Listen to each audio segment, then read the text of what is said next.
Hi friends, welcome to our channel. Hi అక్క. Hi అమ్మా. ఏం చేస్తున్నావు అక్క? ఏం చేయట్లేదురా, నీకోసం వెయిట్ చేస్తున్నాను. ఓ, ఈరోజు ఏమైనా స్పెషల్ చేస్తున్నావా అక్క? చేస్తున్నాను రా, నీకు ఇష్టమైన గోంగూర పచ్చడి. ఓకే.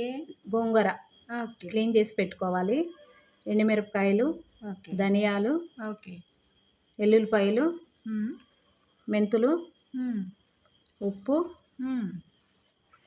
జీలకర్ర. ఓకే. ఒక పాత్రలో నూనె పోసుకొని ఓకే. గోంగూర బాయిల్ చేసుకోవాలి. గోంగూర కడిగి బాయిల్ చేసుకోవాలక్క? అవునమ్మా. ఓకే. దాని మీద మూత పెట్టుకోవాలి. మధ్య మధ్యలో కలుపుకుంటూ ఉండాలమ్మా, అడుగంటకుండా చూసుకోండి. ఓకే. ఇంకో పాత్రలో నూనె పోసుకొని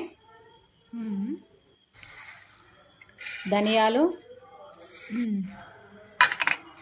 మెంతులు, ఓకే, జీలకర్ర వేసి దోరగా వేపుకోవాలి.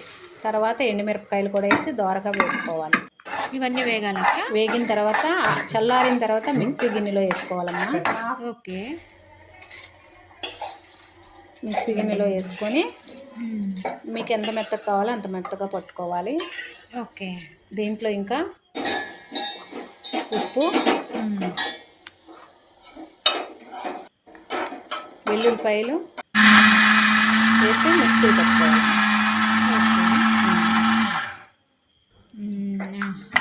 తర్వాత మనం బాయిల్ చేసుకున్న గోంగూరని పప్పు గుత్తుతో మెత్తగా రుబ్బుకోవాలి. రోట్లో కదా నూరుతారు? రోట్లో కూడా నూరుకోవచ్చు, కానీ నాకు అమ్మమ్మ ఇలాగే నేర్పిందిరా. ఓకే, బాగుంది స్టైల్.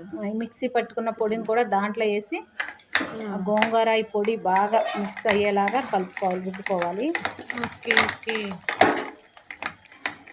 ఈ రుబ్బుకున్న గోంగూరని ఇప్పుడు తాలింపు వేసుకోవాలమ్మా. ఓకే. తాలింపుకి కూడా ఏం కావాలో చూపిస్తావా అక్క? ఓకే అమ్మా. ఒక మూకిడిలో నూనె వేసి వెల్లుల్లిపాయలు వేయాలి. ఓకే.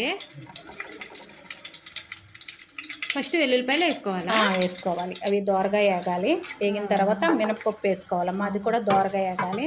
Okay, right. తర్వాత ఆవాలు, జీలకర్ర ఇవి కూడా వేసుకొని వేగిన తర్వాత ఎండుమిరపకాయలు, ఓకే,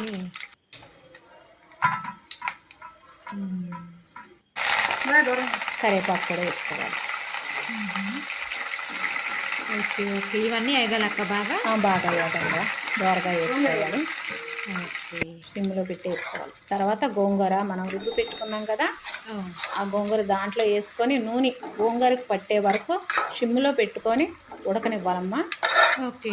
ఇదేంటంటే పిల్లలు ఇంట్లో ఉన్న పిల్లలు ఎప్పుడు తినాలనుకున్నా వేసుకొని తినచ్చు.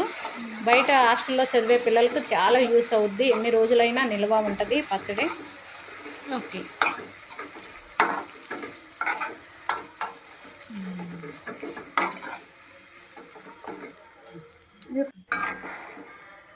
ఓకే, అంతా కలిసిపోయింది. గోంగూర పచ్చడి ready. Please like, share and subscribe.